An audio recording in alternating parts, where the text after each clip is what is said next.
시편 21편 8절부터 13절까지 읽겠습니다.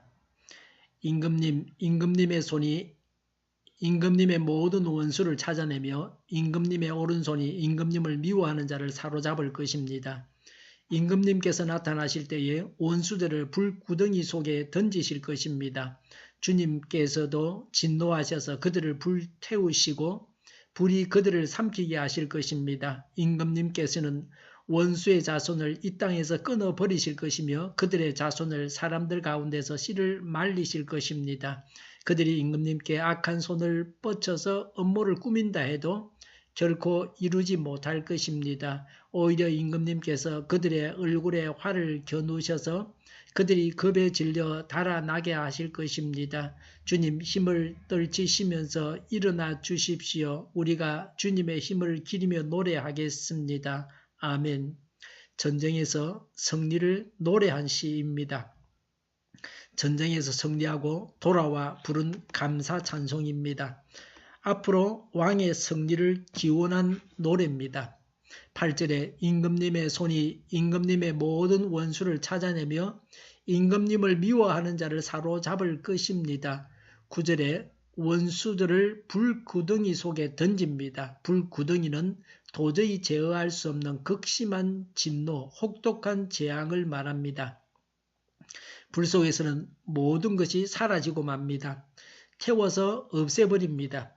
10절에 원수의 자손을 이 땅에서 끊어버립니다. 원수의 씨를 말립니다. 8절에 찾아낸다는 말에서부터 적군을 무찌르게 된다는 뜻이 담겨 있습니다. 11절에 왕께 악한 음모를 꾸며도 결코 이루지 못합니다. 12절에 원수들이 겁에 질려 달아납니다. 적이 맥을 추지 못합니다. 악이 성행하고 마귀가 설치기 시작하면 일이 꼬이고 어렵게 됩니다.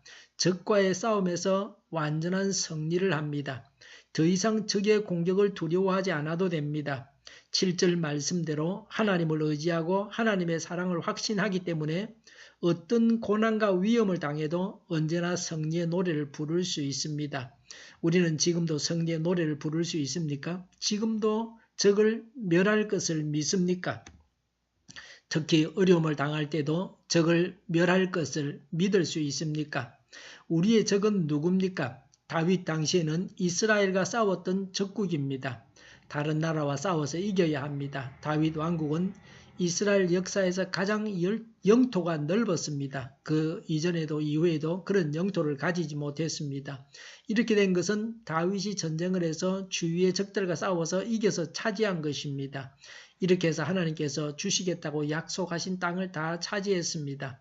다윗은 승승장구했습니다. 그러나 사람을 많이 죽였다는 오점도 가지게 되었습니다. 이 세상에서 좋은 게 있으면 나쁜 것도 따라오게 마련입니다. 오늘 우리의 승리는 사람을 죽이는 것은 아닙니다. 그런 면에서 우리는 다행합니다. 물론 내가 승리함으로 손해보는 자가 있을 수 있습니다. 술, 담배를 금함으로 술, 담배를 팔아서 살아가는 자들이 수입이 줄어들 수 있습니다. 그러나 그런 것은 하나님의 손에다 맡겨야 됩니다. 그런 것까지 생각을 하면서 하나님의 뜻대로 살아갈 수 없습니다. 버릴 것은 버리고 죽일 것은 죽여야 됩니다. 개인적으로 다윗과 원수된 사람들, 다윗을 미워하는 자들입니다. 사울이 대표적인 사람입니다. 다윗이 왕이 된 후에도 사울을 추종하면서 다윗을 괴롭히는 자들이 있었습니다.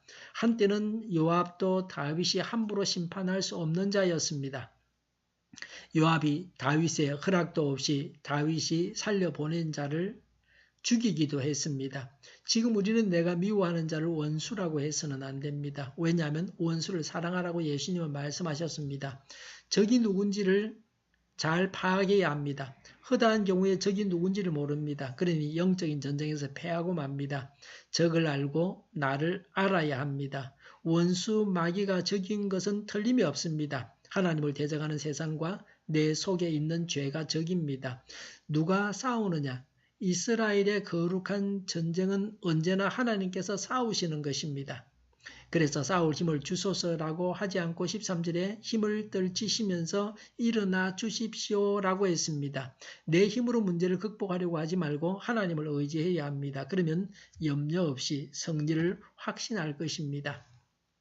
하나님께서 싸우시게 해야 합니다. 그래서 우리가 기도하는 것입니다.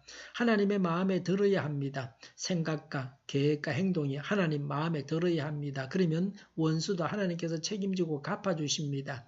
내가 하나님께 원수 갚아주십사고 구할 필요도 없습니다. 13절에 우리가 주님의 힘을 기리며 노래하겠습니다 라고 했습니다. 기뻐하며 악기에 맞추어서 크게 찬송합니다.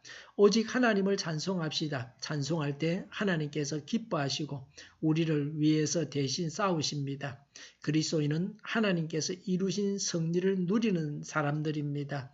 이것이 찬송의 능력입니다. 우리는 찬송의 능력을 늘 경험하며 살아가야 합니다. 하나님을 찬송할 때 하나님께서 기적을 행하십니다. 왜 찬송합니까? 찬송하는 것이 성경적이고 하나님의 뜻입니다. 그래서 우리가 작정을 하고 찬송해야 합니다. 하나님은 우리의 찬양을 받으시기에 합당하신 분이십니다. 오늘도 하나님을 의지하고 찬송하는 가운데 하나님께서 주시는 승리를 얻으시기를 바랍니다. 하나님을 의지하고 찬송하게 하여 주시옵소서. 하나님께서 주시는 승리를 얻게 하여 주시옵소서. 우리 동일교회가 만군원집하게 하여 주시옵소서.